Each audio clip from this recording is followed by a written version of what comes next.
American အီရန်တို့ရဲ့ပါကစ္စတန်ကသမိုင်းဝင်ဆွေးနွေးပွဲမအောင်မြင်မင်္ဂလာပါပရိသတ်ကြီးရေ NNS Channel ကနေပြန်လည်ကြိုဆိုလိုက်ပါတယ်။ American ဒုတိယသမ္မတ JD Vance ကပါကစ္စတန်နိုင်ငံအစ္စလာမာဘတ်မြို့မှာပြုလုပ်တဲ့ American နဲ့အီရန်ဆွေးနွေးပွဲသဘောတူညီချက်မရခဲ့ဘူးလို့ပြောပါတယ်။သူက American ဘက်ကနေအဲ့ဒီဆွေးနွေးပွဲကိုဦးဆောင်ပါဝင်ခဲ့သူဖြစ်ပါတယ်။အီရန်ဟာကျွန်တော်တို့တောင်းဆိုချက်တွေကိုလက်မခံဖို့ရွေးချယ်လိုက်တယ်လို့ဆိုပြီး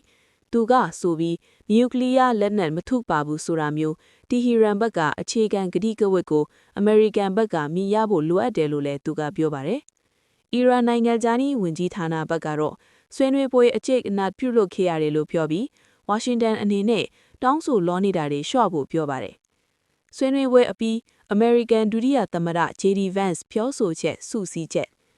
အင်မတန်မှအချိန်ကြာပြီးအကျိတ်အနတ်ရှိကြတဲ့အီရန်နဲ့ဆွေးနွေးပွဲမှာငြိမ်းချမ်းရေးသဘောတူညီမှုမရခဲ့တဲ့နောက်အမေရိကန်ဒုတိယသမ္မတ JD Vance တယောက်ပါကစ္စတန်နိုင်ငံကနေထွက်ခွာသွားခဲ့ပါပြီ။ JD Vance ဟာသူမထွက်ခွာခင်သတင်းခေါက်တွေကိုစကားပြောခဲ့ပါတယ်။ဘေးနားမှာတော့အမေရိကန်အထူးကိုယ်စားလှယ်စတိဝစ်ကော့သမ္မတထရမ့်ရဲ့တားမှလည်းဖြစ်အိမ်ဖြူတော်အကြံပေးလည်းဖြစ်တဲ့ဂျာရက်ကက်ရှနာတော့လည်းရှိနေပါတယ်။သတင်းစာရှင်းလင်းပွဲရဲ့အဓိကအချက်လက်တွေကိုစုစည်းဖော်ပြလိုက်ပါတယ်။အစ္စလာမာဘတ်မှာ20နာရီကြာတဲ့ငြင်းချမ်းရေးစကားဝိုင်းပြုလုပ်ပြီးတဲ့နောက်အမေရိကန်နဲ့အီရန်စစ်ပွဲချုပ်ငြိမ်းမဲ့သဘောတူညီမှုမရခဲ့ဘူးလို့ဒုတိယသမ္မတ JD Vance ကပြောပါတယ်။သတင်းကောင်းကတော့ကျွန်တော်တို့အီရန်နဲ့အရေးကြီးတဲ့ဆွေးနွေးမှုတွေလုပ်ခဲ့တယ်။သတင်းဆိုးကတော့သဘောတူညီမှုမရခဲ့ဘူး။အမေရိကန်အတွက်သတင်းဆိုးဆိုတာထက်အီရန်အတွက်သတင်းဆိုးလို့ပြောရမှာပါ။